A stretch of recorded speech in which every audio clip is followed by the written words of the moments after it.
Hello, I'm Jim Miller. I'm here with Ron Bowers and Henry House. The Flip Side starts right now.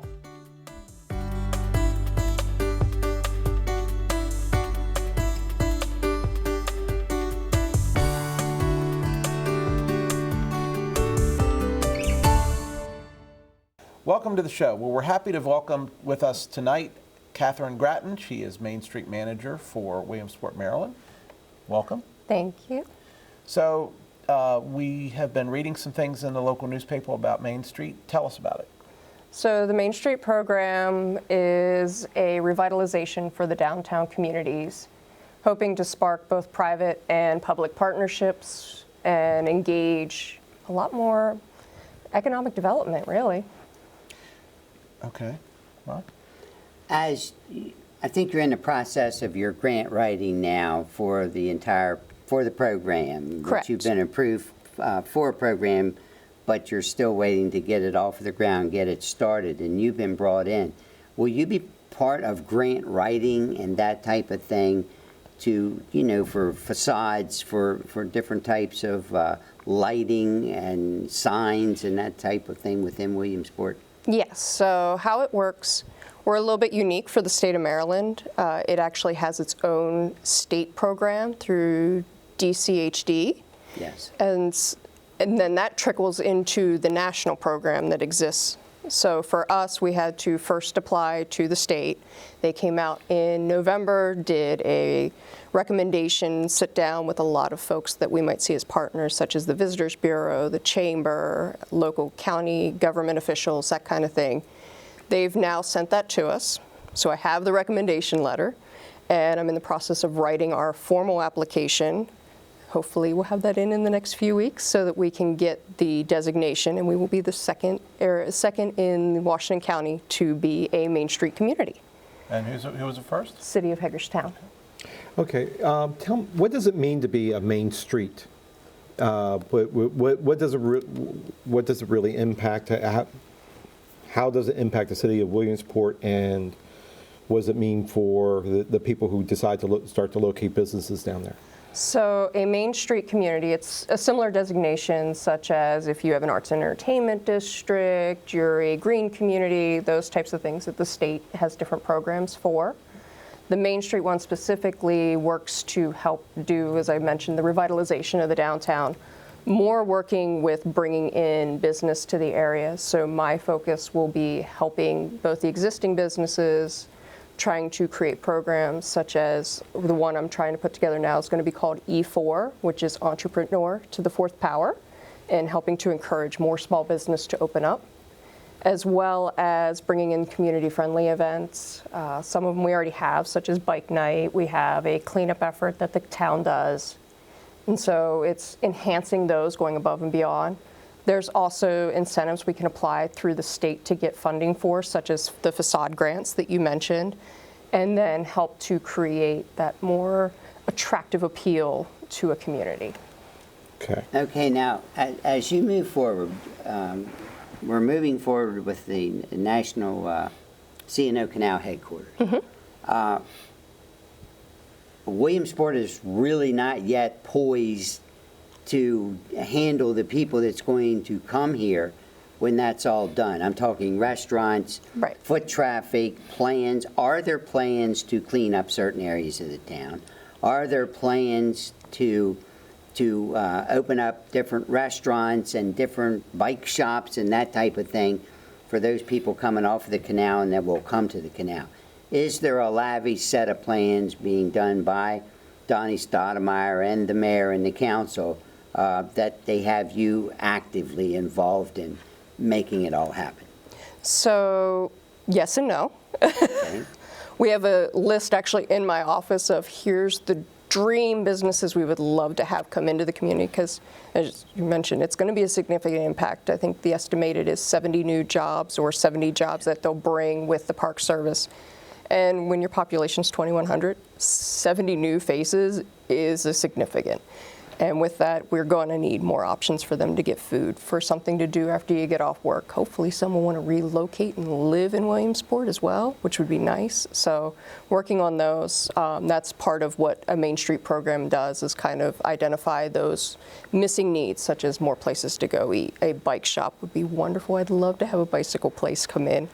Some other things, like we don't have too many private practice services, like a therapist or just a general practice doctors, having some more options of those. Those types of things are always important too, to kind of give a well-rounded community. What about from an infrastructure perspective? I mean, Williamsport has nice wide streets. That's a great thing. Are you concerned at all about parking or those types of infrastructure issues? Currently, no, because we've identified possible areas that we could look into having public parking or so forth later on down the road. But as of right now, we're managed. We have what we need, and we'll look forward as it kind of grows and kind of see the impact that this park will bring. I know they're estimating right now it's going to put potentially over 1 million visitors to the canal area each year. So, fingers crossed. Yeah, that'd be great. You're looking at the canal area, but Main Street program actually incorporates a larger area than just right at the canal. We're Right. going up a few blocks into actually what's downtown Williamsport, I could presume over to City Hall and such. Can you explain what areas are really the focus is going to be on? And Yep. So currently, ours isn't laid out to be like a box. There's plans to later incorporate areas, but we're trying to take that one block at a time approach. Okay. So ours will start at the corner of where Artisan and Potomac, so that newer sheets, come down towards Conococheague, go across Conococheague to the corner where Town Hall sits, and then follow Salisbury out to the basin. okay. So it's almost like you're just doing a zigzag going down through.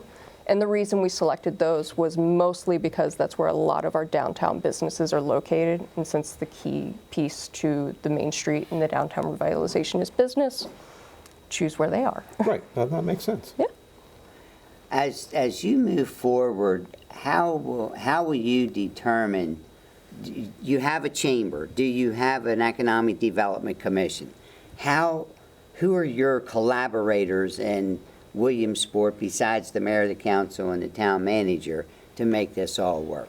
Yep. So we have a planning and zoning commission. So I'll work with them, the other folks as you identified, the county officials, because there's some things such as opportunity zone grants and everything that we're going to look into to have that are available in the community recently, but they're not being utilized. Also working with some of the developers that are in the community that are taking interest in revitalizing those downtown businesses and those downtown spaces, the local business owners. Also planning in April and May to have volunteer to see if there's even just residents in the community that want to be involved and kind of take part in one of the committees and lead with it. How close are you working with the county on their economic development to identify your needs once Medco, which is the state-run group, well, they're actually independent, that's building the building for the canal. How's this all coming together with your department? So with the canal, the park service, all that being built, honestly, Donnie, our town manager, he's kind of taking the lead on that side of it. Mine will be more in that small business piece, the designated area I just described, and taking charge on that. I've actually already met with some of the economic folks at the county offices to kind of say, here's where we're looking, here's what we're looking for. If they get anybody knocking on their door mentioning, can they please send them our way? I mean, I know they have the whole county to take care of, but remember us. Well, but clearly there's benefit in them recommending you at this juncture because of the canal headquarters. And, Yes.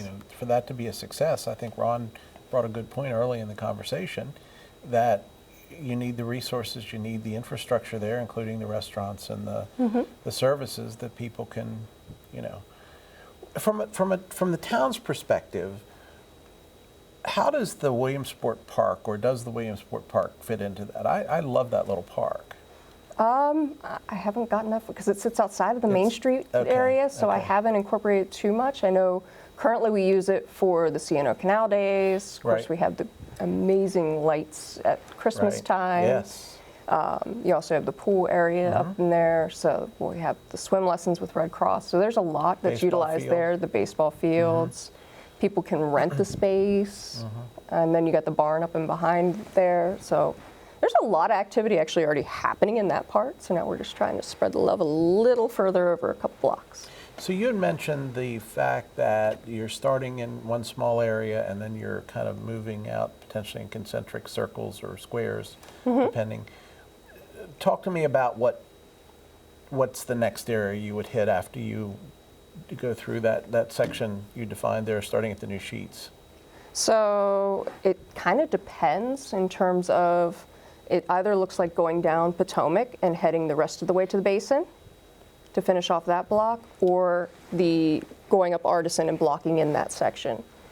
That's going to be determined by business interest, because that's one of the key pillars that they want to see in these Main Street programs through the state is what kind of revitalization are we seeing, jobs created, are we seeing businesses open, are we seeing positive impacts to the community happen. And the other sections, if I were to block them off, a lot of it's already residential. So it would be a whole new thing of trying to rezone sections and everything. So, Well, that was the other thing I was going to ask you. Is there the residential areas that you have today, are they strictly zoned residential, or some of those zones such that you could repurpose them if that need arose?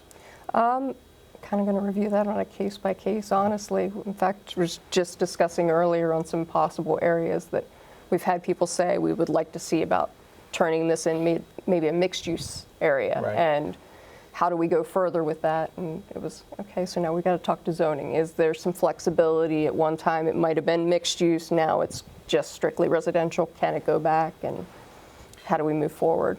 Well, one of the things that'll help you with is a change in the character of the neighborhood, and with the new headquarters, the C&O Canal headquarters, what they'll bring in, probably some difference in change in traffic patterns and people that will be coming there.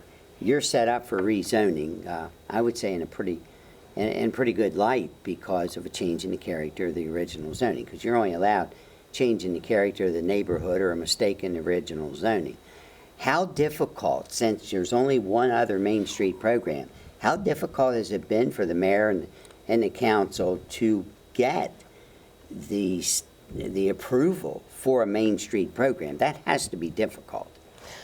There are 8 pages to the application that I have to go through for this. So it is lengthy. There's a total of 28 in the state itself. So there are others. I've actually visited 28 Main Street communities. throughout the entire state. Wow, that's lower not than a I would have lot. thought. Yeah. Yes.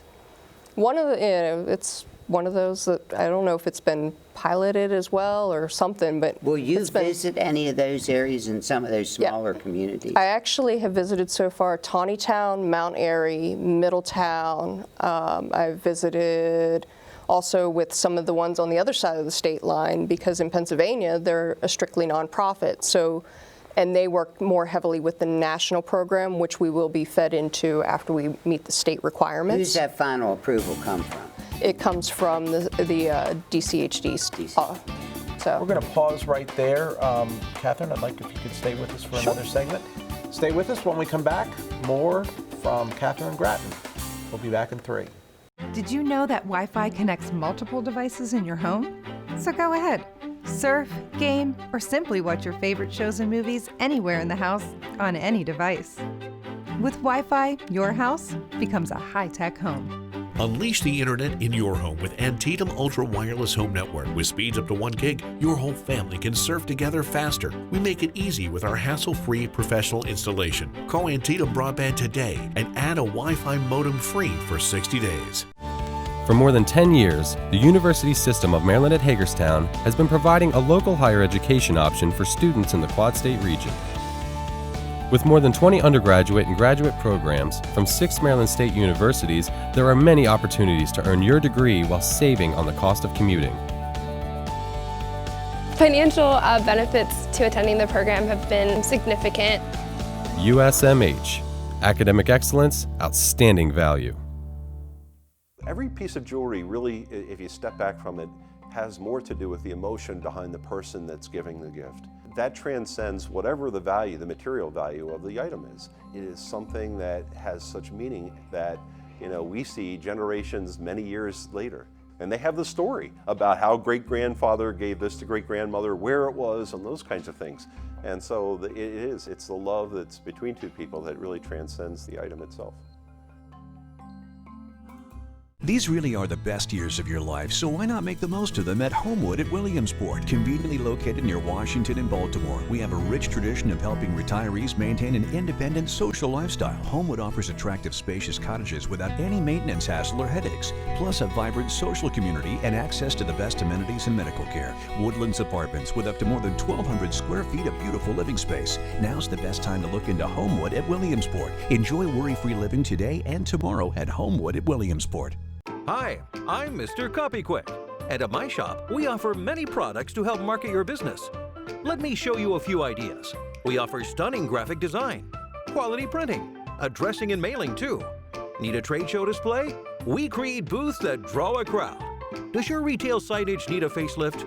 We can help. We can even turn your vehicle into a full-time salesman. Stop by and see us today. Other printers might be nearby, but no one else comes close to CopyQuick. Looking for a communications partner who'll go the extra mile? With hundreds of fiber miles across Washington County, scalable solutions for companies of all sizes, and professional on-site installation, Antietam Broadband means business. Call Antietam to get business class internet with speeds up to 1 gig, or maximize your savings in a business bundle. Internet and phone with unlimited nationwide calling. Call Antietam Business Solutions, 301-797-5000, or go online at antietamBroadband.com/business.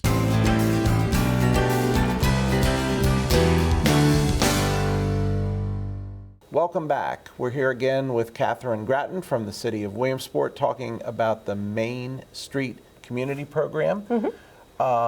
Henry, I think you're up. Yeah, question. You said with anticipation of the National Park headquarters being located down there, an increase of about 1 million visitors to impact the local area. Where are they going to park? Well, that's what the park, the CNO, the Cushwa Basin area, when they track visitors to that area, currently they have like 400 and some thousand that they say come each year. That already park. That are already there. Okay. So this is on an annual that are visiting. And some are coming by bike, right? Right. So it's not all cars that we have to park there. Because I had thought about that too, because I had read those statistics. But we also want them to spend time and commute in Williamsport. Okay, that's the goal of getting something like this. So how do you connect the two? So one of the goals I'm actually working on is a self-guided walking history tour. Okay. That will connect from the canal up to Springfield Barn. Selfishly, we'll lead you through the Main Street community part with some of because we have a lot of history in our area. One of the things I have to do for the application is actually date the buildings that are in that Main Street designated. And a majority of them were built 1800 to 1900s. I think it was like around 40-some buildings in that area. So there's obviously history. And trying to say, here's some of the cool things that have happened in our community. I know we've got different little mysterious ones. There's folklore and stuff. So having some of that mixed in there will be entertaining. And hopefully some of that, because a lot of the people coming to the canal want to be out and about, or they want to enjoy history. So that's hitting two of their points that they want to see. Okay. We were talking off camera a little bit about how Hancock is set up, being on the canal, being on the Potomac and Williamsport. It seems like it would really be a good idea with the two towns working together with some mutual programs. Do you, it's not something you really talked about before, but can you see something like that happening? Because Williamsport certainly is poised to do so many great things, but Hancock has several great things, but they've gone through some really tough economic hard times from where they're located in that really close pinch in the state. How do you see that all happening as you're putting your program together, looking at other places in the state and considering your neighbors to the west? I actually, when I started visiting some of the other Main Street communities, I know they're in the process of kind of a little bit behind us with applying and going through it. So I reached out to them as well, just to talk and open the door to say, how can we work together? Because I do believe we're both canal towns. Yes. We're in the canal town partnerships. We should, because people that go visit them might take and ride the bikes down through and vice versa. So talking with them and exploring that. They've also mentioned about the fact that up there they work a lot more with their neighbors in Pennsylvania and West Virginia. And I mean, I can look at the West Virginia banks from my office. So looking into the idea, let's, see about also just how do we share in those folks visiting Shepherdstown, Harper's Ferry even, and kind of creating that synergy in not just our neighborhood, but the communities that are around us. You ever see any type of transportation, public transportation that would go over into Shepherdstown? Because there were Shepherdstown people there, and one of the things to get the national headquarters there was including, our different Falling Waters and people down to Shepherdstown, et cetera, that would still be involved in all this. I'd love to talk about the idea on being able to have some transportation to connect those dots. I know right now we've got the Ubers, the Lyfts, and everything in the area, but not everybody wants to do those anymore. So maybe someday down the road, that's one of the other things we can tackle next. So you have a list of businesses that you'd like to bring in, or types of businesses, Yes. I should say. What is the inventory for available real estate buildings in the city of Williamsport? And do you, in your mind, see, okay, well, I'd like to see, here's an empty building or an empty floor, and I'd like to see a restaurant go in here and a bike shop go in there, and so on and so forth. Is there sufficient inventory in your mind to support the variety and the number of businesses that you're looking to bring in? That's one I'm actually in the process of working to get a list of who our property owners are in that Main Street district that have empty storefronts on the first floor. Because first floor are ideal for especially the retail businesses, the restaurants, the bike shops, so forth. And then the next hope is that they will be okay with me going into the property, doing videos, and kind of showing people a first glance of what they could envision being their business home, and setting up shop there with whatever it is they want to open their doors and bring to the community. Okay, but from a strictly inventory, there's not been a concern expressed to you that we don't have sufficient inventory of available buildings to support what we're trying to do? Nobody has come and said we have too much of anything yet, so don't bring it. So. Okay. Okay. Well, how much you going to be able to use? And I know it's not out of the Main Street program, but when you deal with Main Street, there's things you want to do. We can't forget we got the Conica Jacobs in there, and we've got the tannery there. I don't know, is the tannery owned now? It's, again, outside of your bailiwick, but it is something that will ultimately be part of the Williamsport makeover, so to speak, for tourism and for a renaissance of the town itself, because at one time, Williamsport, their main employer, of course, was. Oh yeah, it was over tannery. 1,000 jobs. So, are we looking at any of that? And you've just started, so Yeah. I know. But as you put all of this on your list, how will you look at all of this and collaborate with others in the town to come up with ideas to say this group of the town can do this, the chamber can do this, or EDC, economic development, can do something else? How do you see that all coming together? Well, we haven't gotten to that part yet. I'm still trying just to fill up the main street so that I have the problem of I can't fit them there. Let me find outside pieces. But that's one that I can see going further, pulling, our town manager, our mayor, and all them in and saying what properties, if I don't have the space for a business that wants to come in, where in the town limits can we support having them? Yeah. So what I'm saying, though, is you're building your town limits. You can build your town limits with those people that's going to locate there, knowing what can go just outside of your Main Street area. Main Street is, you got to get to the main street. Right. So you got to go through places to get to the main street. So you have a wealth there's of a lot. potential in Williamsport. Yes. Is there, when you look at the zoning piece of it, have you thought about how tight you're going to be with the zoning so that you get the appropriate types of businesses in the corridor that you're looking to do? Are there specific businesses that are applicable, if you will, to Main Street communities? There hasn't been an official list that I've seen through the Main Street program that says you must have X, Y, Z. Right. So it's kind of an open door at this time, as long as it falls within things that the town has deemed allowed to be there. So. Okay.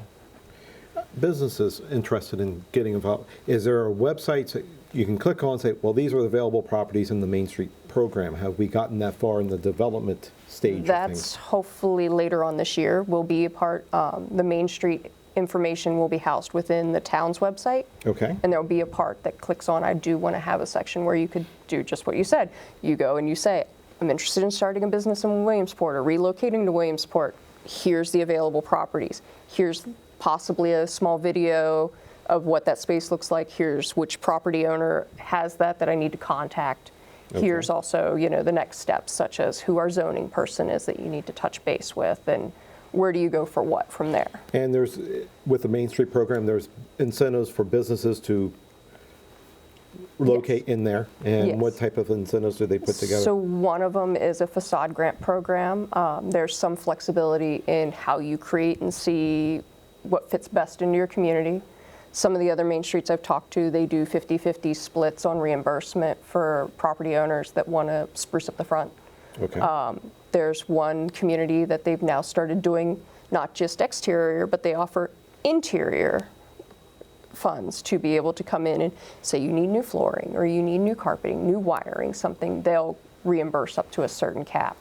So we're looking at how do we build those in to bring, because as I mentioned earlier, we have older buildings, so I know Right. they're not going to be a brand new move-in ready. There will be elbow grease, but hopefully that's part of the investment they're willing to make. How, you had that big clock tower building. Is that progressing now? It was Yes. like an old Owls Club or something, I forget what it was. It's another organization that was part of the restoration of that clock building. How is that coming along? Because that is in your Main Street area. Yes, the gentleman who owns Ed's Tavern, Right. Third Base, is the one that's restoring it.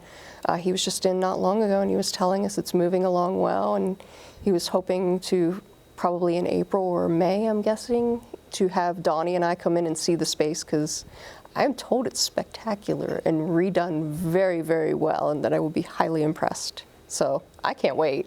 I love old buildings. Do you look for any beautification programs that you can run that people are recognized for the improvements they made to their property, or days with flower days? You've always had, I think, hanging baskets and things in Williamsport. How do you see that improving under the Main Street program, and will there be grants from Main Street to help subsidize those programs? So under Main Street, they have, the national program has 4 main points they want you to do: promotions, organization, economic development, and design. The state has another one they've added called Clean, Safe, and Green, which then falls under those beautification pieces, such as the flower pots, the cleanup actions, also just making sure we create a safe community. And under those, there's programs we can look into to apply for things to get funding to help offset. How do you pay for flower pots? How do you pay for all these other pieces? So it'll be kind of nestled under that committee that they can help give suggestions and hopefully also take on the task of helping with those things to make it a more beautiful place. Well, I know I sat over sometimes for coffee over in the square of Waynesboro, and you had your position over there, and watched them on a Saturday morning watering the flowers. Organizations that actually went around the town really watering the flower baskets that they had, up, and, with the different flags and things that you put up and down your main streets and other streets. So how did... That was all through their Main Street with Waynesboro, and their leadership there. Bill Kohler, he's a good friend of mine, so you can believe I've been tapping his shoulder going, Bill, when I get to this point, I want to know how you pulled this off, and I want to know. So reaching into those resources, definitely on the list. So from a practical perspective, if you look at some of the properties and how they're used in Williamsport today, we have a number of churches. Yes. We have a number of bars.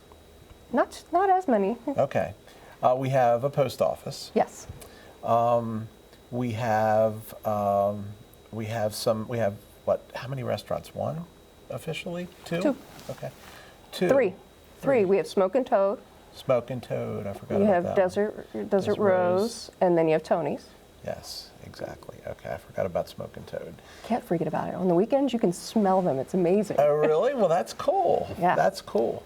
So, how much does that influence your plan, those what I'll call core or anchor tenants, so to speak? Well, obviously, I don't want to make my anchor tenants mad. Right. So it's, trying to find what will fit in there. So, for example, Desert Rose is open more breakfast, lunch, not as much dinner time. So my dinner time options start to get limited, as well as one of them we identified that the community gave feedback on. There's nowhere just to do like a nice sit-down dinner. Yes. We have Tony's, which is good, and their pizza's awesome. It's a pizza place. But it's a pizza place. It's a pizza place. So it's not like a date night type Right. thing. So looking into how do you bring something like that in there that's going to, flourish. Obviously, I need more of the bodies that are going to want to go there for it. But that's one that's been identified as something, and I think would fit in well in terms of building on what we already have, not competing with what's there. Okay. Well, what you do have there are destinations. Desert Rose is a destination to go to, so is Tony's a destination. A lot of people go down to the Legion. I see the day when a portion of the Legion can be used for public serving of food. I think there could be some type of special dispensation that the Legion could get to actually have some type of a restaurant. They have great food. Why couldn't they be open for people that come to town that are visitors from town? People say, well, they can't do it. Well, you can do it. There's ways that you could do it if somebody wants to put their heart and soul to try to do it. So there's so many different things in Williamsport. How active, like, is Mayor Green involved in this? Because I know this is one of the things he really wants to see get done. So how actively involved and time does the mayor and council have to put into doing all of this? Well, Mayor's been really supportive on all of it. In fact, as I'm sitting there writing down all the feedback I get of hey, we'd love to have, he's making sure to let me know, hey, we've had this before, here's where they were, because there might, for example, we have an empty space that was a beautician at one time. So making sure I'm aware of some of the things that, hey, if somebody wants to come in and open a new beautician, we've got someplace already plumbed out for it. So he's been really good with that, as well as just all that historical data that I need to give them on what's going on in the community, what's been where. So they've been very active on that. The residents who live outside of the development area that we're focused for Main Street, have you had feedback from them with ideas of what they're looking for, with their concerns of how it may change the community that they've been living in for years? We haven't. One of the things we've held off on and going too far out to the public was until we got the recommendation letter back to show that, yes, we were going to be able to move forward with applying to become a Main Street, that it was one of those, you didn't want to get people too excited or too turned off, because you never know how people perceive things. So now is when we're really starting to tell the community more about what's going on and so forth. Before that, it's been loosely, we have a Facebook page that they can go visit, see some of the updates, but now it's more sharing to engage them than it was. From a Main Street community perspective, it sounds like they offer opportunities for grants. Yes. Is that true? And they offer some level of information. What are the scope of things outside of the money piece? What are the scope of things that they can offer, that they bring to bear for this process? So talking with some of the other Main Street communities, I've heard anything from helping to give support on identifying folks who can create strategic plans that might build out on what we need, connecting me with some of the different resources. Luckily, my background, I already knew some of them, such as SCORE and the SBDC folks, and some of our SBA representatives that can come in and do educational stuff for business owners so that they can get to, as we talked about earlier, that next level of how do you handle the feet on the street that are coming. So doing stuff like that, and also connecting me with any officials that I might need to work with on different pieces. Yeah. Oh, excellent. And the other question I had is, once you're designated a Main Street community, is that forever, or do you have to reapply on a regular basis? I will have to routinely send in reports on how different pieces are going to keep them up to date, just like even though we won't be a nonprofit, just like a nonprofit would do with an end-of-year report, I will also be doing that to send to the state it's not necessarily reapplying, but it's just making sure you're maintaining and staying in with good standing of your certifications so that you can keep the designation. In addition to that, there is a piece in there that it does talk about when you're launching this, you commit to at least 3 years of having someone in a Main Street position to manage this program. So that's something the town had to really consider before moving forward with this. And that would be you? That would be me. All right. And I'm going to take the last word on that. Up next, Fast Five. Stay with us. We're back after this break. Did you know Antietam Broadband offers an affordable, reliable home phone solution? Get unlimited local and U.S. long distance, plus call waiting, caller ID, voicemail, and more. Switching your home phone service to Antietam is easy, and you can keep your same number. Antietam Broadband, the reliable choice. Make the switch and start saving today. Add home phone service from Antietam Broadband. Call 301-797-5000 today.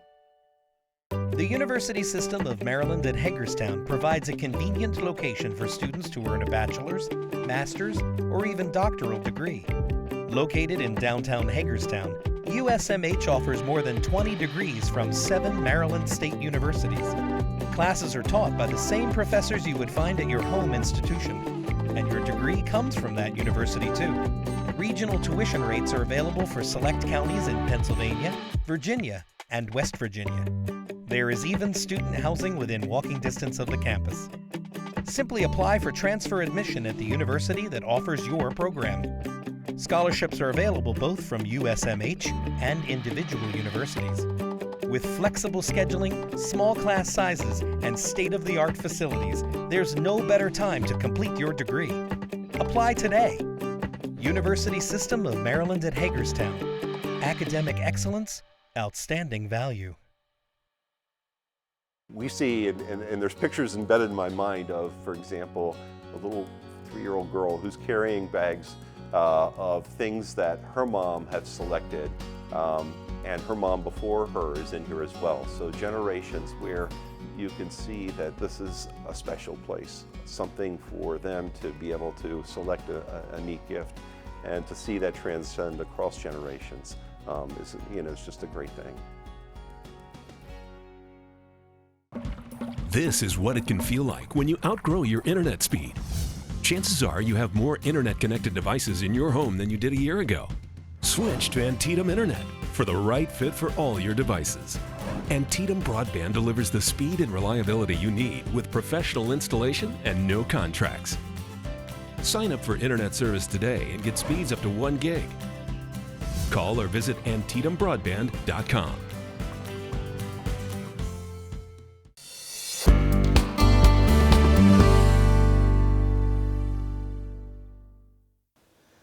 Welcome to Fast Five, where our 3 panelists talk about 5 topics in 7 short minutes. Let's kick it off.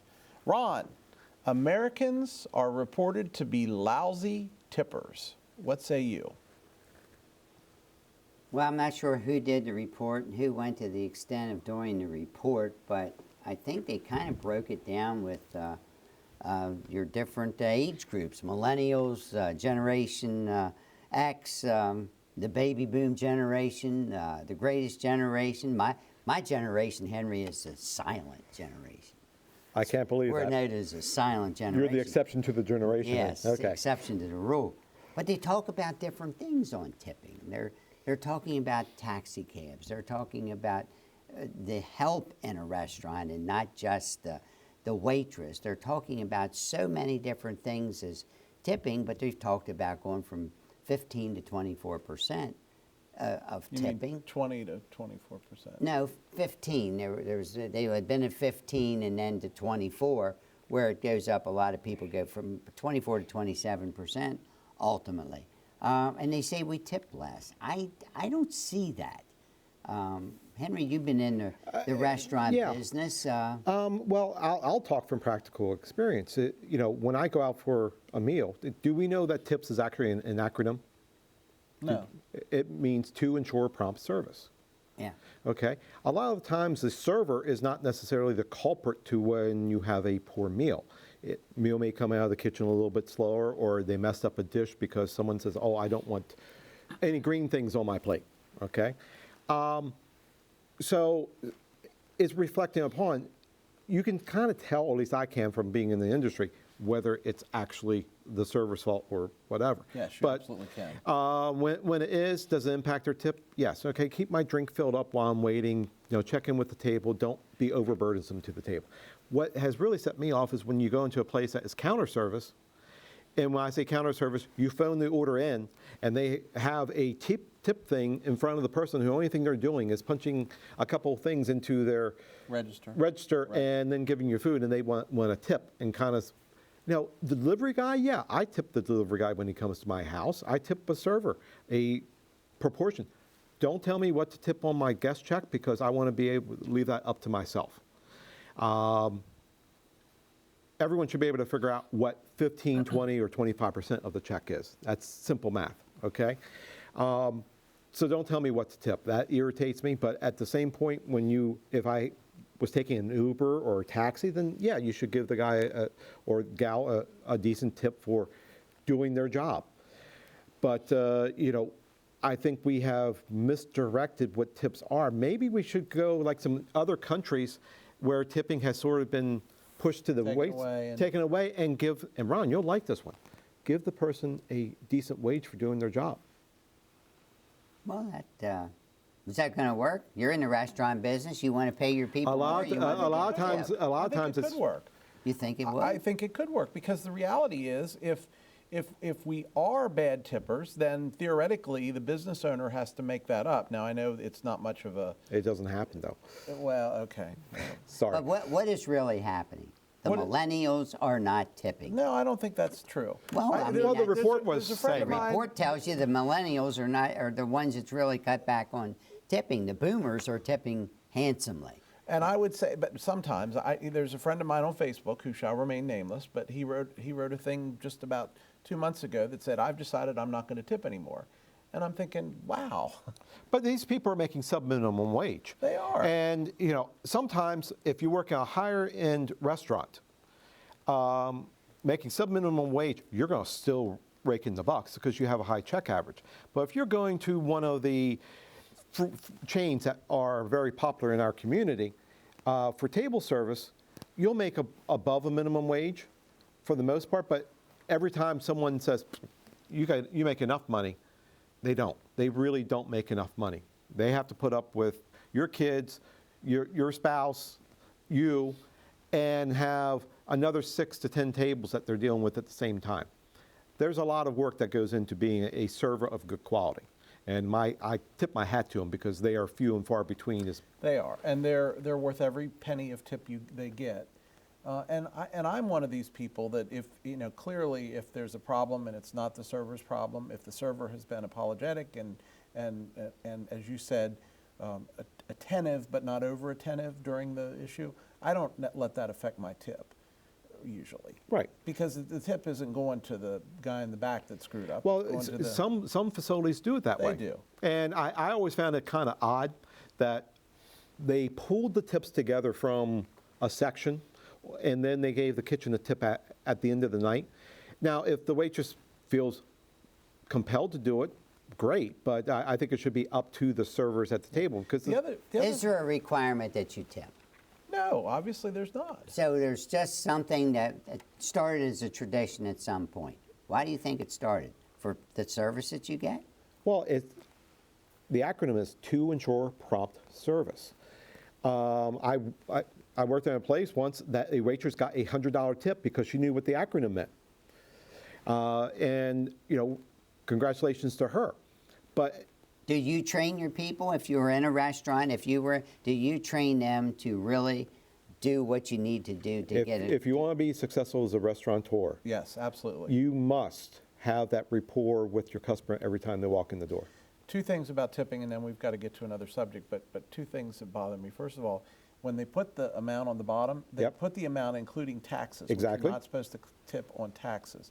Second thing that bothers me is when somebody comes in and they have, a get 25% off your meal or buy one, get one free, but then they don't tip based on what the total cost of the meal would be. They tip based on what the reduced price was. So I always, if I buy one, get one free, I'll tip based on what the meal should have been. Well, it's like you go in for a birthday party and, you have, several people at the table and they give you a free dessert. Well, you should tip off of what that dessert would have cost the server because that's costing the restaurant and they're actually serving it. All right, Meredith Medical Center has implemented a number of visitor restrictions to help prevent further spread of the flu. Interesting. I haven't heard a lot from Meredith on the flu this year, but apparently it's a thing. Well, I think it's just started in the last couple of days that they put it into effect. But if there's kids 12 and under, they're not really going into the hospital. And I think it's those that have flu symptoms, the cold and the fevers, etc., 2 visitors at a time. They have to wear masks. Some of them have to wear a mask if they have an issue. I don't think it's anything that's become a crisis or anything as we listen to what's happening in Japan? China. It's China. The cruise boat that we had. The boat in Japan, that it's just more and more every day, keeping people on a boat and expecting them not to get it. I don't see how the air circulation can work. But people's thinking about it more, so there's a lot more going on now. Well, unfortunately, and it becomes a petri dish. If you touch one thing in there and you're sick and someone touches it after you, there's a chance that person, and this is not to say the hospital is unclean by no stretch of the imagination. It's just we come in contact, we've probably interacted with hundreds of different people today. And that's all, that interaction, it will now carry on into an environment where people are already sick and compromised immune systems. It's like going to the doctor's office, to get your flu shot, but while you're waiting to get your flu shot, the waiting room is full of sick people. So the medical mayors, what are they doing? They're trying to be proactive. Visitor restrictions to keep the spread of flu. Which I think it makes sense. Totally makes sense. Yeah, I do too. All right, American Heart Association says Peter Francho and his task force, their recommendations on curbing youth e-cigarette use and vaping are not enough. So, and that may be true, and it probably is true, but here's my point. Is something not better than nothing, number one? And number two, Francho has made no bones about the fact in the past that he's been interested in running for office. And my question is there a political message here? There's anything you do if you're running for political office is political. So, no, I don't think it is just political. I don't think it's just political, but... Number one, the American Heart Association was asked to be there and to participate, and they didn't do it.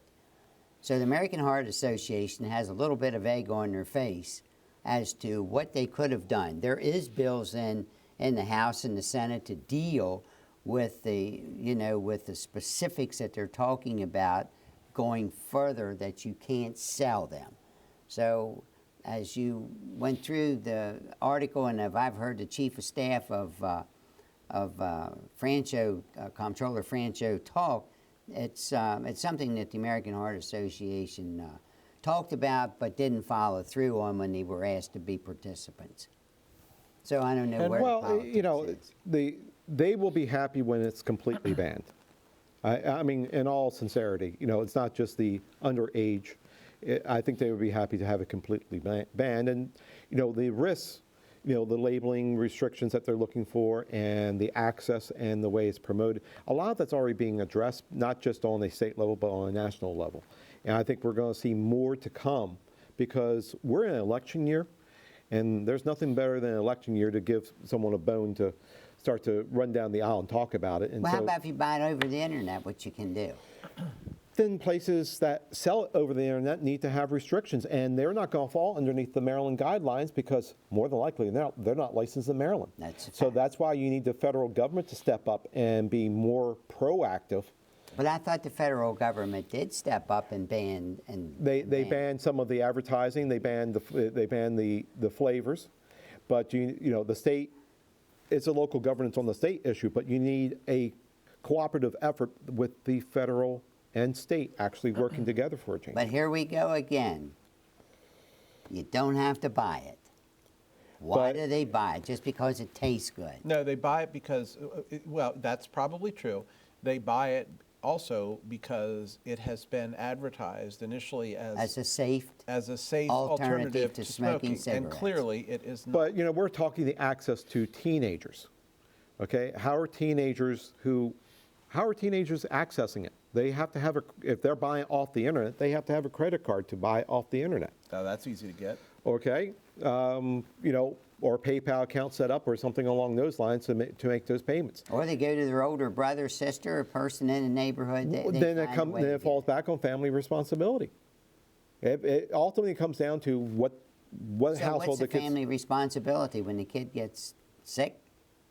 Well, maybe it should not let the kids start to begin with. There you go. Well, but to further your point, Ron, the American Heart Association could have been more involved in this, and they chose not to be. Yes. But now they're complaining about the results. Well, and I will go back to my original statement that something is better than nothing. I think the more awareness we can bring to this, hopefully the intelligent youth in our community will understand that this is not a good thing to do. What's a good educational tool also? Yes. All right. Senator Carter says there is no public utility in locking up former Baltimore Mayor Pugh. Yeah. So let's talk about the privileged few. I don't think anyone that would have committed a crime. I can't imagine walking into a courtroom and a judge saying you've committed a crime. But there's no utility in locking you up or having you suffer consequences as a result of it. Whether somebody gets locked up or not, I understand that decision's made on a daily basis. But just the phraseology and how this didn't sit well with me. Ron? She lost everything she's ever had. She's lost her house. I don't know what she hasn't lost. Her dignity, she's lost everything. Isn't she going to... Wasn't it that there'd be over a year in jail? 5 years. Okay, no, I mean now. I don't think that there's something that says she don't go to jail. I look at what's going on a national level right now, people that's not going to jail for things. And to pick on a black person out of Baltimore City that should go to jail and somebody else doesn't, I don't buy that. How did black get into the conversation? I put it in. He just introduced it. Well, that's a ridiculous thing. Is to it? Add. Yeah, it is. Yeah. I don't think it is. No, she is a criminal. There's a lot of criminals out there that's not going to jail for things that they did. That's right. But how many senators stand up and say that criminal shouldn't go to jail for things that they did? Number one, she's going to jail. I didn't say she wasn't going to jail. I'm not talking about that. The jail time was at least a year. How many senators stand up and say the criminal shouldn't go to jail? Well, there's at least one. Yeah, there's at least one. That's my point. Is that what you want in jail? Ron, we don't want anyone in jail, okay? But if you break the law, you should be doing Everybody, the time. from the top down. And Ron, if it was you that abused your privilege of office by coercing the University of Maryland to buy these books and the other acts in which she perpetrated, do you think you should be sitting? Absolutely, I do. But I think it starts at the top. If there's people at the top going to get away with it, then the people down here shouldn't have to go to jail. And that's But there's nobody at the top that I've seen that I can point to right now. I watch TV, and so do you. Yeah, but there's been no convictions. If you're convicted, yes, there's convictions. The glove didn't fit. He got acquitted. Yeah. Let's move forward. Okay. Yeah. I from my perspective. Was he acquitted? This is a bad Wasn't he thing. acquitted? He got off. It's always got to come back to Trump. I get it. I didn't bring you up this episode. Yeah. He was talking about O.J. here's another scratch your head. Bills would carve exemptions for teen sexting in Maryland. What is up with that, Henry? I read it. I read the article on it and a couple supporting articles. And, you know, one psychologist says, well, kids are going to be kids and this is a good exercise for them. What is wrong with that person? I'm sorry, what is wrong with that person that a teenage girl takes a picture of herself undressed and sends it over, and then those friends get up, you know, all of a sudden she has a fallout with one of the friends and it gets broadcast all over the place. Was that the point? Or was the point, is she then sending herself pornography? She's setting herself up. Yeah, exactly. But what I'm saying is, why is it this good in any form or fashion? You have FaceTime on this phone, and FaceTime can be whatever. Right. Okay? And they can show or do anything that they want for FaceTime. Is that wrong? It happens. It does happen. Okay. And yes, it's wrong. So in them sexting, which is I guess is a word used for texting, and you know what it means, should they be the same as on purpose? Does that person then become a pedophile because? Well, I mean, other states have dealt with this issue, and some of them, you know, most states are saying, listen, we don't want to treat juvenile sexting things as an adult case. I agree with that. Okay, and I think that's a good point. We don't want it to go on their permanent record. Great idea. Okay. We don't want them to be a registered sex offender. Another great idea. Kids make dumb decisions. They're kids, okay? They're still learning. Heck, Ron, you learn something new every day too, I'm sure, okay? So they're going to make mistakes. They need to learn from their mistakes.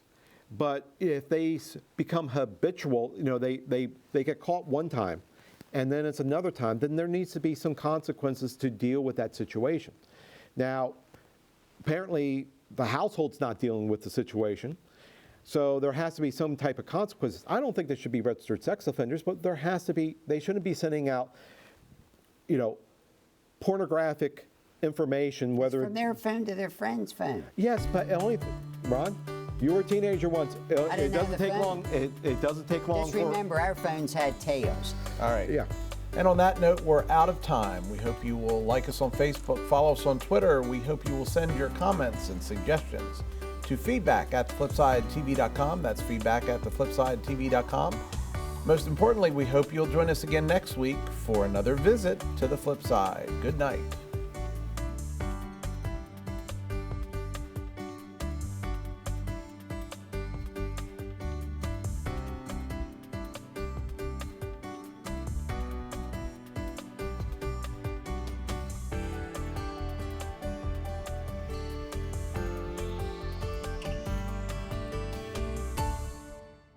Did you know that by bundling your cable services, you can save on your monthly bill? It's true. Antietam Broadband provides affordable bundling options, so you can combine high-speed internet, cable TV, and home phone all on one convenient monthly bill and save, well, a bundle.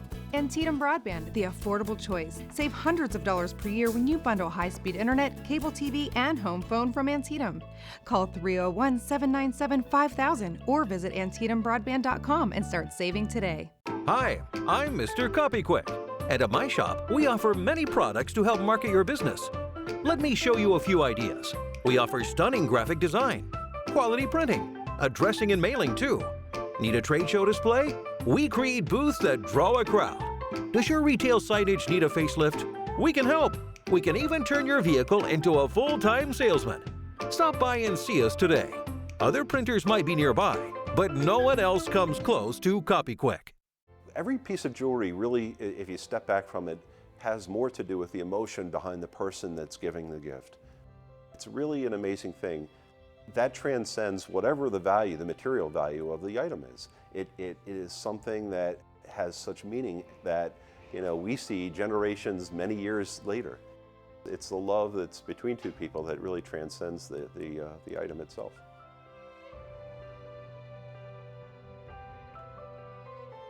These really are the best years of your life, so why not make the most of them at Homewood at Williamsport, conveniently located near Washington and Baltimore. We have a rich tradition of helping retirees maintain an independent social lifestyle. Homewood offers attractive, spacious cottages without any maintenance hassle or headaches, plus a vibrant social community and access to the best amenities and medical care. Woodlands Apartments with up to more than 1,200 square feet of beautiful living space. Now's the best time to look into Homewood at Williamsport. Enjoy worry-free living today and tomorrow at Homewood at Williamsport. At Customizers, we understand that it's not the destination, it's the journey. Whatever your personal needs are for automotive freedom, Customizers is committed to helping you achieve your own independence. Visit our facility and choose from our huge selection of new and used mobility vans, scooter lifts, hand controls, transfer seats, and accessories. At Customizers, we believe that staying at home is not an option. Customizers Mobility in Hagerstown, located off Interstate 81 Exit 10A on Pennsylvania Avenue.